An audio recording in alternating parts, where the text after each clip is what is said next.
Wey, saan booking natin? Sa Jollibee ang booking mo. A few moments later. 50 meters sa kanan mo na ang Jollibee, baka hindi mo pa makita. Naku, hindi pa naka-ready ang ating order. May nauna pa sa'yo, gusto mo ikaw agad maghintay, kakapal naman ng muka mo. Wey, saan drop off ko? Sa Kupang ang drop mo, malapit sa kabit mo, baka dumaan ka pa. Hello, Waze. Wala akong kabit. Dami naman na nalalaman, Waze. Madami talaga akong alam, ikaw lang walang alam. Waze, malapit na ba ako sa drop off ko? Oo, malapit ka na ring mahuli ng asawa mong madaldal. Mag-ingat ka, may tao sa harap mo, baka mabangga mo, wala ka namang pangbayad. Galing mo, Waze, updated ka.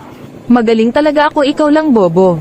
A few moments later. Tanga ka talaga, nasa kaliwa mo na yung client mo, kanina pa yan naghihintay sa'yo. Galing yan. Yari ka, parang galit na si kuya sa'yo. Bait ni kuya, binigyan tayo ng tip, Waze, 50. Baka naman pwede hati tayo sa tip.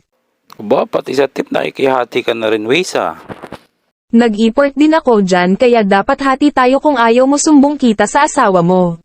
Ba, marunong ka na rin mag-blackmail, Paano ko na mabibigay yung kahati mo sa tip? May Gcash ako, send mo na lang sa Gcash ko. Ba, may Gcash ka na rin?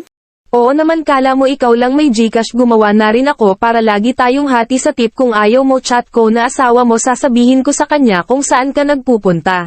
Damn!